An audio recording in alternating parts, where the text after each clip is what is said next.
तालिबान, जिसका शाब्दिक अर्थ है छात्र, एक इस्लामिक संगठन है जिसकी जड़ें 1990 के दशक में अफगानिस्तान और पाकिस्तान के मदरसों, धार्मिक विद्यालयों में पाई जाती हैं।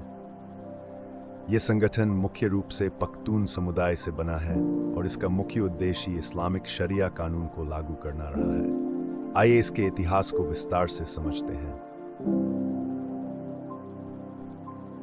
सोवियत अफगान युद्ध 1979 से 1989।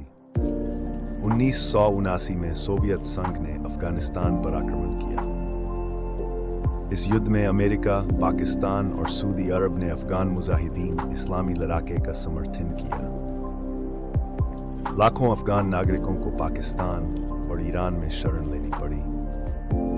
इस दौरान पाकिस्तान में बड़े पैमाने पर इस्लामी मदरसों का निर्माण हुआ, जो बाद में तालिबान के उदय में महत्वपूर्ण साबित हुए।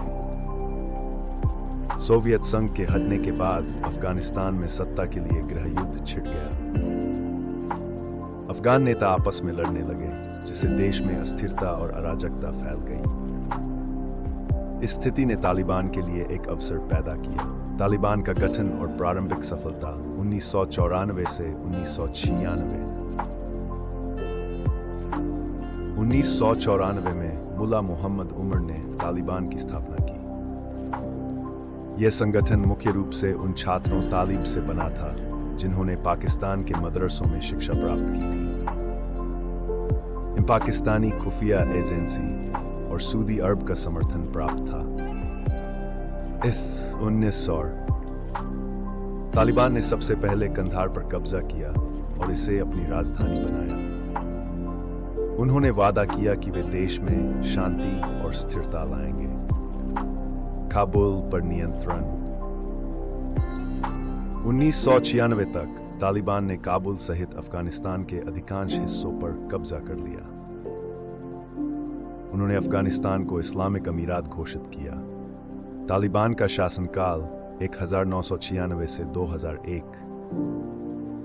शरिया कानून का कठोर अनुपालन। तालिबान के शासन में इस्लामिक शरिया कानून को सख्ती से लागू किया गया।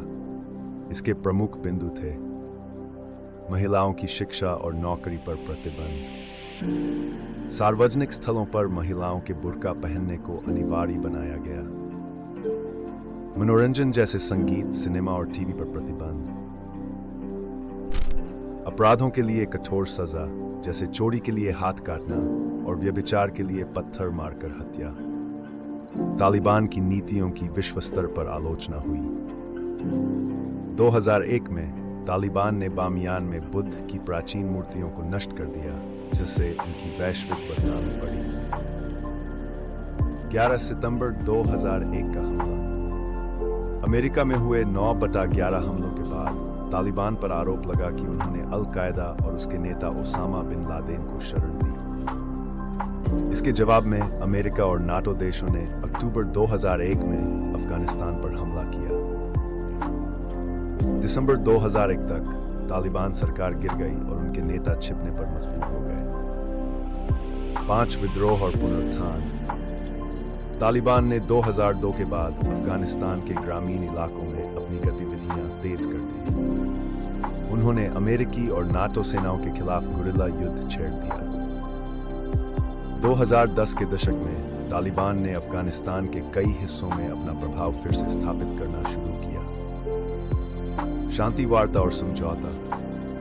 2020 में अमेरिका और तालिबान के बीच एक शांति समझौता हुआ।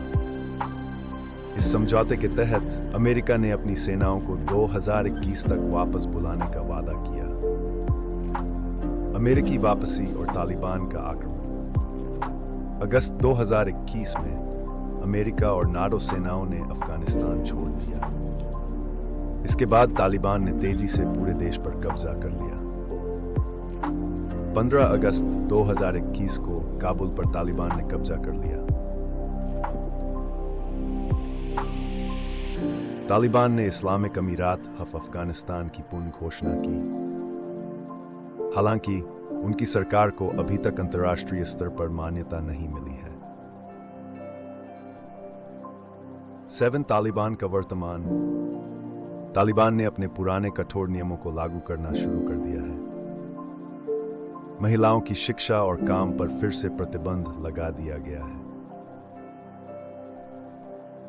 अंतर्राष्ट्रीय समुदाय तालिबान सरकार को मान्यता देने में झिझक रहा है।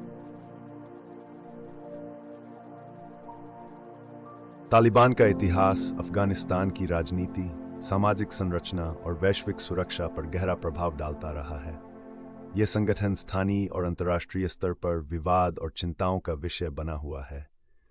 उनकी सत्ता में वापसी ने फिर से मानवाधिकारों और क्षेत्रीय स्थिरता को लेकर गंभीर सवाल खड़े कर दिए हैं।